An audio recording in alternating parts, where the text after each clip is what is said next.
Good afternoon, everybody. It is day 2 of dating myself, of my 90 days of dating myself journey, following my 90-day journey to abstinence from binge eating symptoms.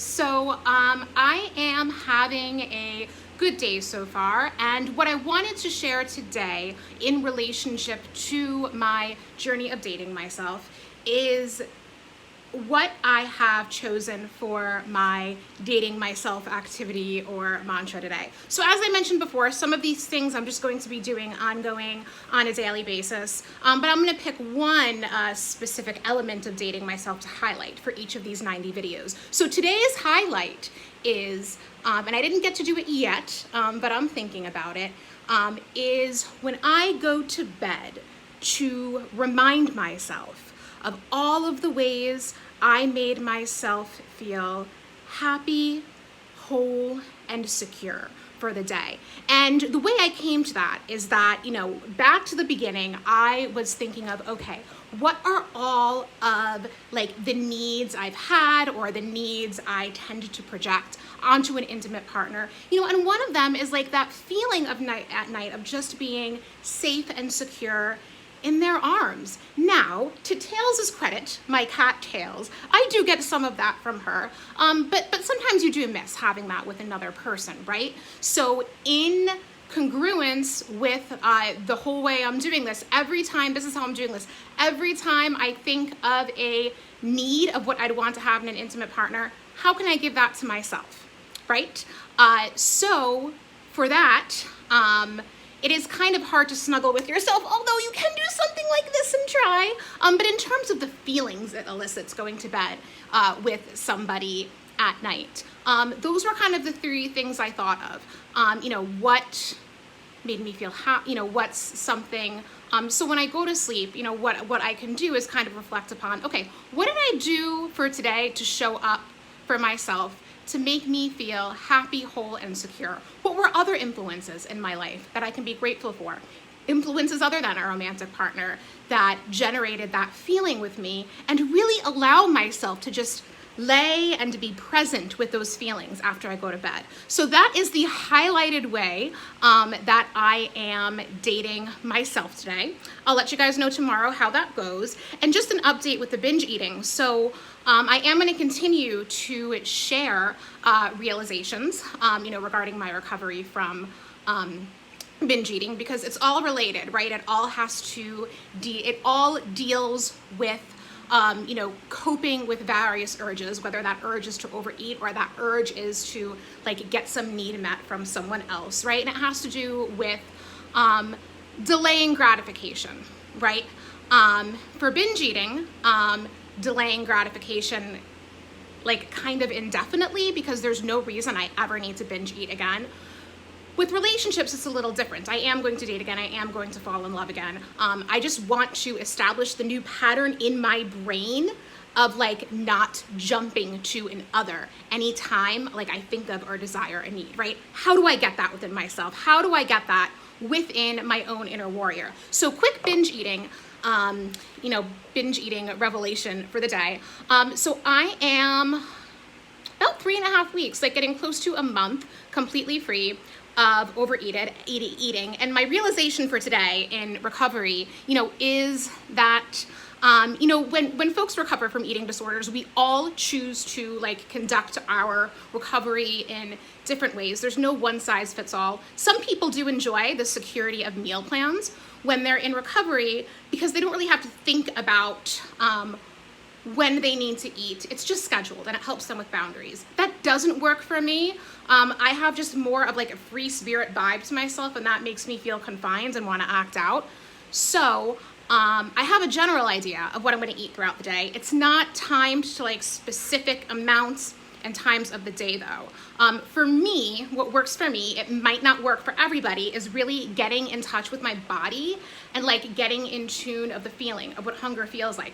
And that's challenging. I've really given myself a challenge doing it this way, because if your eating is disordered for long enough, your hunger and full cues can get really messed up, right?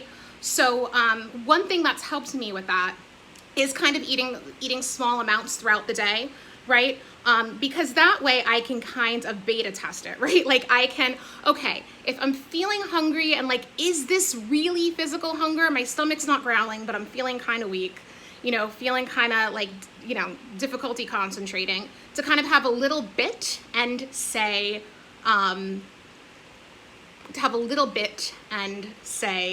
okay, that did help that feeling. I feel different in my body.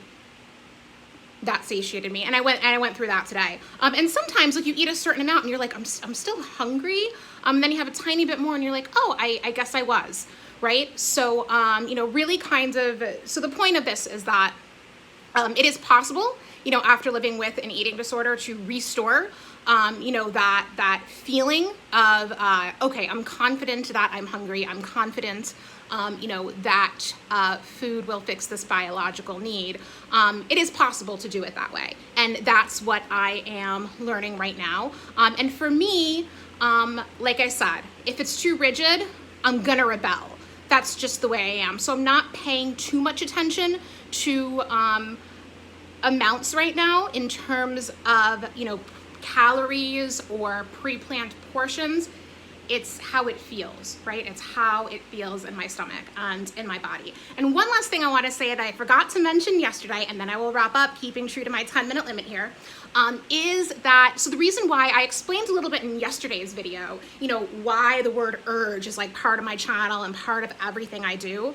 I want to explain a little bit the warrior-is part. So I don't know how many of you are familiar with the author Don Miguel Ruiz. He wrote The 4 Agreements and The Mastery of Love. So in those 2 books, maybe in some of his others too, I haven't read any of his others yet, but in those 2 books, he talks about how, in our brains, as humans evolve, we have, what's called a parasite in our brains, right? Which essentially refers to the limbic brain that I was talking about yesterday, that part all the way in the back of our brain that's first to develop, that controls, impulses and like those immediate gratification, survival needs, right? That's where the parasite lives. And the parasite basically like feeds off of fear.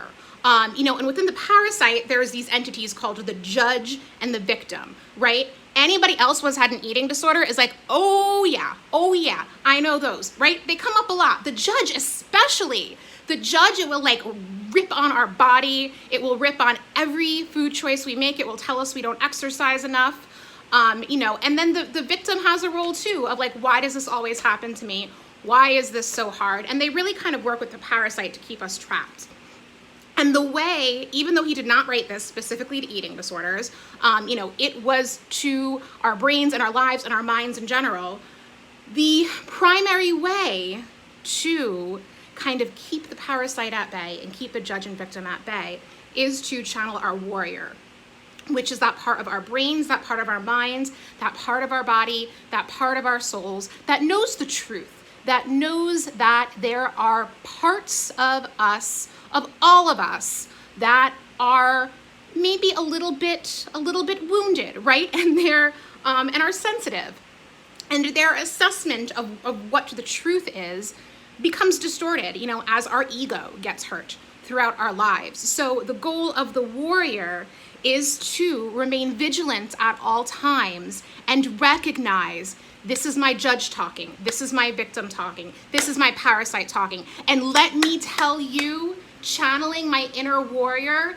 helped my recovery so much. There were so many urges I was able to get through by stopping, right? And noticing, this is my judge, this is my parasite, this is my victim, and separating yourself from that, right?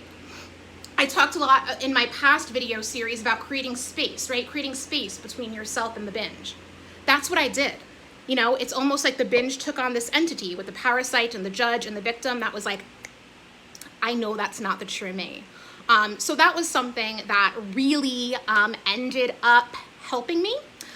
So I wanted to share all of that with all of you. And that is why I am the urge warrior-is. Warrior-is, the female word for warrior.